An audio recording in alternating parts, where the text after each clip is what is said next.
지원입니다. 내용이 많아서 조금 빠르게 읽는 점 양해 부탁드립니다. 저희 발표의 노차는 다음과 같습니다. 지금 이 화면에 보이는 이 사진들 다들 익숙하시죠? 처음처럼의 수지, 차미슬의 아이린처럼 당대 가장 핫스타를 모델로 섭외해 광고하는 것이 주류 업계의 오랜 관습 아닌 관습이었습니다. 그러나 요즘 주류 업계를 향한 정부의 규제 열기가 점점 높아지고 있는 상황인데요. 저희 조는 이러한 점을 살려 저희에게 이렇게 친숙하면서도 규제 측면에서 논의할 여지가 많은 주류 업계의 정부 규제를 주제로 선정하게 되었습니다.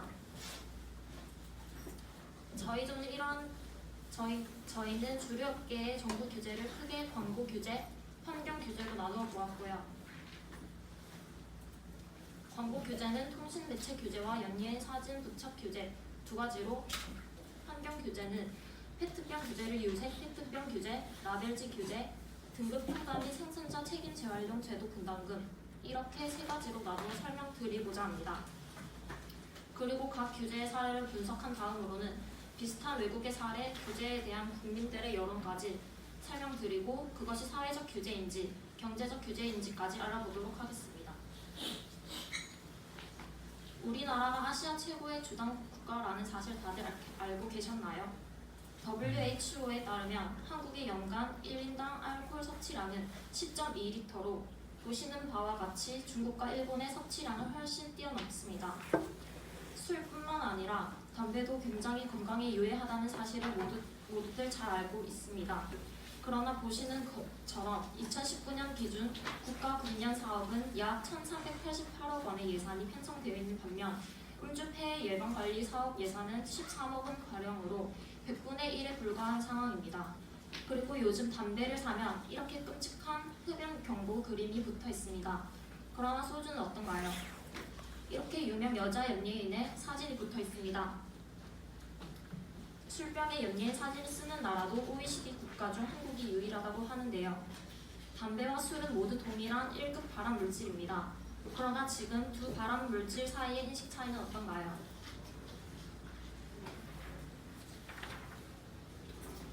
이런 기사가 날 만큼 한국의 음주 폐해는 심각한 수준입니다. 그러나 오히려 음주에 대한 관용적인 문화, 폭음과 같은 집단적 음주 문화가 만연합니다. 청소년 음주율도 지속적으로 증가하고 있어 굉장히 심각한 상황이라 할 수 있는데요. 이렇게 과도한 음주를 조장하는 사회 분위기를 변화시키고 더 이상 음주가 미화되지 않도록 하기 위해서 정부는 특정 광고가 공공의 이익을 저해하거나 소비자의 이익에 손해를 끼친다고 여겨질 때 제재하는 광고 규제를 실시하게 되었습니다. 광고 규제 중에서도 통신 매체 규제와 연예인 사진 부착 규제를 더 자세히 나눠 보았는데요. 먼저 통신 매체 규제에 대해서 말씀드리도록 하겠습니다. 왼쪽 화면에 보이는 사진은 유튜브 카스 광고를 캡처한 것인데요. 앞으로 주류 광고에서는 이렇게 술을 마시는 모습이나 캬 하는 소리를 내는 모습을 볼 수 없을 것으로 보입니다. 또 알코올 도수가 17도 이상의 주류는 광고로 방송이 금지되고 유튜브나 인터넷 사이트, IPTV 등을 통해 제공되는 VOD 중에서 미성년자 등급의 영상에서는 주류 광고를 금지하는 방안이 마련될 예정이라고 합니다. 그리고 알코올은 발암물질로 지나친 음주는 간암, 위암 등을 일으킵니다 등의 과학 경고 문구가 주류 용기에 표시되어 있는 것을 보신 적이 있으실 텐데요. 앞으로는 이러한 과학 경고 문구를 광고에도 직접 표기해야 한다고 합니다. 그렇다면 왼쪽 사진처럼 공유가 술을 마시는 모습이 나오는 TV 광고 등의 통신 매체를 규제하는 기관은 어디인지 궁금해하실 분들을 위해 더 자세히 찾아보았습니다. 이는 오른쪽 화면에 보이는 주류 규제 정책 부분을 보시면 아실 수 있는데요. 바로 보건복지부가 규제기관임을 알 수 있습니다. 여기서 보건복지부는 현재 국민건강증진법 시행령에 규정된 주류 광고 기준을 법으로 상향 조정하였는데요. 상향 조정된 법에서는 주류 방송 광고의 내용과 시간, 표현 제한이 있고 주류 용기의 과음 경고 문구를 직접 표기하는 것으로 강화되었다는 점을 주류 광고 금지 사항을 보시면 알 수 있습니다. 두 번째로 연예인 사진 부착 규제에 대해서 말씀드리도록 하겠습니다. 현재 주류 업계에서는 연예인을 내세운 광고를 흔히 볼 수 있는데요. 앞서 서론에서 말씀드린 것처럼 출병에 연예인 사진을 붙여 판매하는 곳은 OECD 회원국 중 한국이 유일하다고 합니다. 이에 보건복지부가 음주 미화를 방지하기 위해 주류 용기에 연예인 사진을 부착하지 못하도록 국민건강증진법을 개정하는 방안을 마련하였는데요. 화면의 왼쪽 사진이 주류 용기에 부착된 연예인 사진입니다. 앞으로 이러한 사진을 부착하지 못하도록 하는 개정안에는 100만 원 이하의 벌금에서 1년 이하 징역 또는 1000만 원 이하의 벌금으로 강화된다는 점을 알 수 있습니다. 또한 이러한 개정안 내용은 앞서 살펴본 통신매체 규제에서도 동일하게 적용된다고 합니다. 그렇다면 이러한 규제 강화를 추진하게 된 이유는 무엇인지에 대해서도 궁금해하실 분들을 위해 찾아보았는데요. 보건복지부 관계자의 말에 따르면 국민건강상 음주로 인한 피해가 늘고 음주운전 등 사회적인 폐해에 대한 심각성이 논란이 되는 가운데 주류 규제는 느슨하다는 지적이 따르면서 주류 광고 규제 강화를 추진하게 됐다며 자세한 내용은 금지 표현을 구체화하고 매체 환경이 변화하는 데 따라 청소년 보호 또는 강화하는 방향으로 개정을 추진하려 한다는 답변에서 규제 강화의 이유도 알 수 있었습니다. 주류 광고 규제의 외국 사례를 살펴보도록 하겠습니다. 먼저 같은 아시아권인 일본입니다. 애니메이션 강국인 일본이지만 주류 광고에서는 애니메이션을 이용할 수 없습니다. 또 2017년부터는 맥주 마시는 소리와 식도가 움직이는 모습을 클로즈업하는 것도 금지하고 있습니다. 미국에서는 시청자의 71.6% 이상이 성인이라고 확인되는 매체에서만 광고를 송출할 수 있으며 영국에서는 음주를 외로움이나 지루함을 극복하기 위한 해결책으로 묘사하는 것을 금지하고 있습니다. 또한 두 나라 모두 21세 이하로 보이는 모델 사용을 금지하고 있습니다. 독일에서는 청소년이 참가한 행사에 주류 회사가 후원하는 것을 금지하고 있습니다. 프랑스에서는 TV나 영화관에서의 주류 광고를 완전히 금지하고 있으며 술을 통해 즐거운 성공 등을 연상케 하는 광고를 금지하고 있습니다. 앞서 언급된 5개 국가 모두 공통된 사항입니다. 25세 이하인 모델을 기용할 수 없고 캐릭터를 사용할 수 없습니다. 또한 너무 지나친 음주를 묘사하는 광고를 내보낼 수 없습니다. 북유럽 국가인 스웨덴, 노르웨이, 핀란드에서는 방송에서 주류 광고를 전면 금지하고 있습니다. 다음으로 광고 규제에 대한 여론을 살펴보도록 하겠습니다. 전국 성인 남녀 504명을 대상으로 주류 용기, 연예인 사진 부착 금지에 대한 찬반 여론조사를 실시한 결과입니다. 음주를 조장하는 사회 분위기를 개선하기 위해 찬성한다는 의견은 47.2%로 기업 환경 활동의 지나친 규제이므로 반대한다는 의견은 38.8%로 찬성 비율이 더 높았습니다. 주류 광고 규제에 대해 찬성하는 의견으로 소비자 측에서는 광고 규제와 더불어 담배처럼 위험 문구와 사진을 넣어준다면 자신에게 어떤 영향을 끼칠지 한 번 더 생각할 수 있을 것 같다는 의견이 있었습니다.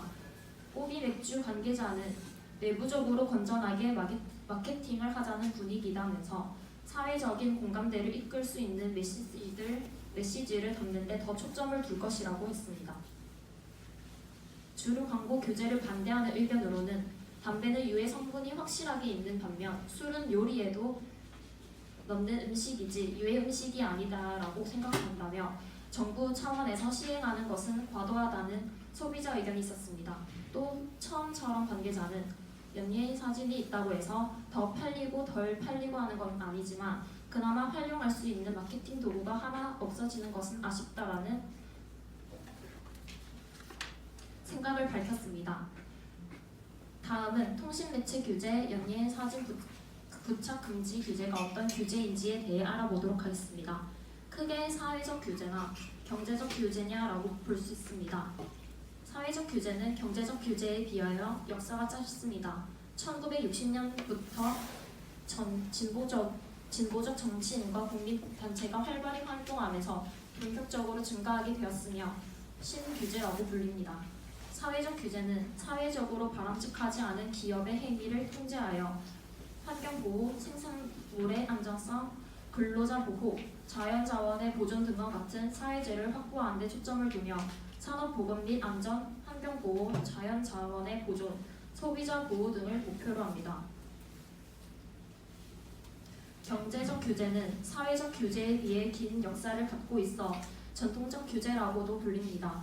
경제적 규제는 특정 산업이나 사업에서 결정되는 가격, 생산량 등에 초점을 두며 자원 독점 때문에 초래되는 사회적 폐해, 중복 투자로 인한 자원의 낭비, 과당 경쟁에 의한 산업 발전의 저해 및 품질 저하를 시정하는 것을 목적으로 합니다.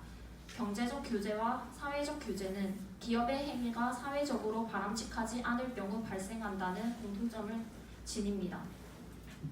비슷한 맥락으로 경제적 규제와 사회적 규제 모두 인간 복지에 영향을 미치는 사회성을 지니고 있다는 공통점이 있으나 경제적 규제는 전형적으로 시장, 요금, 지켜야 할 의무 등에 초점을 맞추고 있지만 사회적 규제는 재화와 용역이 생산, 판매되는 조건과 제조되는 생산물의 세부적인 생산, 유통 과정 단계까지 관여하기 위한 것이라는 차이점이 있습니다. 통신매체 규제와 연예인 사진 첩 규제의 목적은 청소년들이 음주에 유입되는 것을 방지하고 술 소비량을 낮춰 국민들의 건강을 증진하고 삶의 질을 향상시키는 것입니다. 또한 과음 문화를 방지하여 소비자를 보호하고 음주로 인한 음주운전, 질병 등 사회 문제로부터 구성원의 안전을 보장하는 데 초점을 맞추며 광고 시간에 대한 규제, 세부적인 생산 규제의 방식을 사용합니다. 이러한 점을 종합적으로 고려해봤을 때 위의 광고 규제들은 사회적 규제라고 볼 수 있습니다. 지금까지 주류업계의 광고 규제에 대해서 살펴보았고요. 이제부터는 주류업계 환경 규제에 대해서 살펴보도록 하겠습니다. 플라스틱 재활용률이 86.4%라고는 하지만 실제로는 절반 수준에 불과한데 분리수거 된 페트병에 색상이 있거나 이물질이 묻은 경우 재처리 비용이 많이 들어 선별 과정에서 빼버리는 경우가 다반사이기 때문입니다. 또한 페트병에서 라벨을 붙이기 위한 접착제를 제거하려면 고온 와배 수처리가 필요한데 그러기에는 돈이 너무 많이 드는 것도 문제입니다. 투명한 유색 페트병이 시장성이 좋지만 아직도 재활용 재료가 되는 폐페트병 중 25에서 30%는 유색이라 재활용이 쉽지 않습니다. 갈색 페트 맥주, 초록색 페트 소주도 예외는 아니겠죠. 이렇게 날로 심각해지는 재활용 쓰레기 문제의 개선을 위해 정부는 환경정책에서 오염자의 행위로 발생하는 환경 피해를 줄이기 위하여 환경 법률을 제정하여 직접 규제하는 환경 규제를 실시하게 되었습니다. 저희 조는 많은 환경 규제 중에서 페트병 규제에 대해서 조사해봤는데요. 페트병 규제를 유색 페트병 규제, 라벨지 규제, 등급 평가 및 생산자 책임 재활용 제도, 분담금 이렇게 세 가지로 나누어 조사해 보았습니다. 먼저 페트병 규제가 무엇인지부터 설명해 드리면 환경부는 12월 25일 재활용을 극히 저해하는 재질 구조를 규제 원천 금지하는 내용의 자원 재활용법 개정안을 시행할 예정인데요. 이 페트병 규제는 재활용 과정에서 문제를 유발하거나 재활용이 어려운 폴리염화 비닐, 유색 페트병, 일반 접착제 사용, 페트병 라벨의 사용을 원천 금지하는 규제입니다. 그럼 먼저 유색 페트병 규제에 대해서 설명해 드리겠습니다. 유색 페트병 규제는 실제 병 색깔로 재활용 용기 등을 규정하는 방안으로 한국이 세계 최초로 시행하는 규제입니다. 이 규제가 시행되면 주류를 포함한 음료 제품은 유색 페트병을 사용할 수 없게 됩니다. 그래서 PPT 속 사진처럼 현재 주류 업체들은 기존에 사용하던 유색 페트병을 투명 페트병으로 교체하는 작업을 진행하고 있으며 주류 업계 중 화이트 진로, 롯데 주류 등이 소주 페트병을 투명으로 바꾸는 작업에 속도를 내고 있습니다. 다음으로 라벨지 규제에 대해서 설명해 드리겠습니다. 일부 재활용 업체와 환경 단체들은 라벨을 환경 오염의 주범 중 하나로 꼽고 있는데요. 그 이유는 라벨이 페트병 재활용 과정을 어렵게 해 재활용률을 떨어뜨리는 등 여러 문제들을 갖고 있기 때문입니다. 그래서 이 규제가 시행되면 재활용 과정에서 페트병에서 라벨이 떨어지지 않는 일반 접착제를 사용이 금지되고 라벨의 접착제는 비접착식 또는 열알칼리성 분리 접착제 방식으로 전환되어야 합니다. 마지막으로 등급평가 및 생산자 책임 재활용 분담금에 대해서 설명해 드리겠습니다. 이 제도는 페트병 등 9개 포장재의 재질 구조를 재활용 용이성에 따라 재활용 용이성, 최우수 등의 등급으로 구분하고 업계에 혜택을 제공하는 등 생산 단계부터 재활용이 쉽게 설계되도록 이끄는 제도입니다. PPT 속 왼쪽 그림을 보시면 이번 개정안에서 9개 포장재 재활용 등급 기준을 기존의 1에서 3등급에서 최우수, 우수, 보통, 어려움 등으로 개선했다는 것을 알 수 있습니다. 그리고 오른쪽 그림을 보시면 신규 분리 배출 표시 모양에서 PS라고 적힌 글자 아래 재활용 우수라는 글자가 적혀 있습니다. 이러한 등급은 재활용 용이성에 따라 나뉜 등급으로 생산자는 자체 등급 평가를 거쳐 한국환경공단 확인서를 발급받은 뒤 그 결과를 제품 겉면에 표시해야 합니다. 다음으로 환경 규제는 어떤 특성을 가지고 있는지 알아보도록 하겠습니다.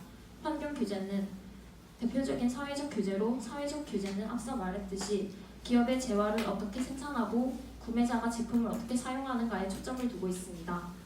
사회적 규제는 물론 사회적으로 바람직하고 많을 경우 편익이 크지만 비용이 많이 소비됩니다. 이러한 비용이 기업 이윤을 감소시키는 요인으로 작용함으로써 부담이 생산자에게 돌아갑니다. 그러나 결국 생산자가 이러한 비용을 부담하지 않게 되고 그 대신 소비자나 근로자가 떠안게 됩니다. 사회적 규제가 적절하게 시행되어 사회적 편익이 사회적 비용을 초과하는 결과를 가져올 수 있지만 이러한 목표를 달성하는 데 소요되는 비용을 생산자가 부담할 것이라고 생각하는 것은 잘못된 것입니다. 환경오염이 심각해지면서 공기와 물, 토지는 더 이상 자유재로서 취급되지 않습니다. 물을 사서 마시는 것이 당연해졌고 최근에는 깨끗한 공기를 판매하는 경우도 생겼습니다. 환경과 관련된 법이 많아지면서 규제는 더욱 복잡해졌고 이러한 복잡성 때문에 환경 규제가 창출하는 편익이 산업 및 경제에 부과되는 비용을 정당화시키기 충분하다고 결론 내리는 것은 쉽지 않습니다. 다음으로 주류의 환경 관련의 외국 사례를 살펴보도록 하겠습니다.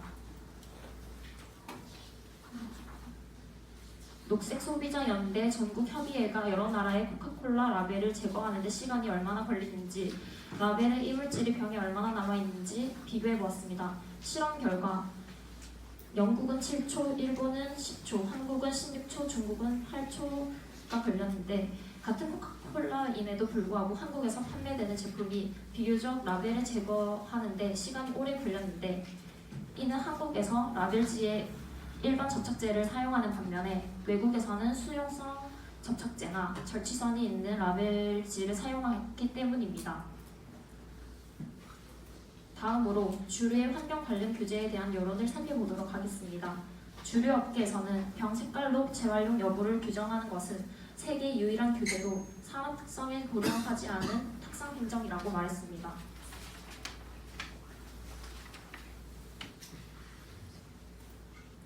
소비자 측의 의견으로는 저희조 조원들의 생각을 정리해 보았습니다. 10명 중 8명이 주류의 환경 규제에 대해 찬성하였고 2명이 반대하였습니다. 찬성 측은 한국에서 발생한 쓰레기를 베트남으로 불법 수출했다가 적발된 사례를 보면 한국의 이미지를 위해서라도 규제를 해야 한다는 의견이 있었습니다. 반대 측에서는 대기업은 규제에 대한 비용의 부담이 비교적 적지만 중소기업은 경영이 힘들어질 수 있다는 생각을 밝혔습니다. 마지막으로 결론입니다. 지금까지 주류 업계 광고 규제와 환경 규제에 대해서 알아보았습니다. 예시로 들었던 규제들은 모두 사회적 규제였는데요. 사회적 규제를 실시할 때는 국민의 삶의 질을 향상시키고 소비자를 보호하는 목적을 달성할 수 있도록 규제의 성격을 정확하게 파악하고 사회적 비용과 편익을 고려하여 규제를 실시하는 것이 중요하다는 것을 알 수 있었습니다. 이상 발표를 마치겠습니다.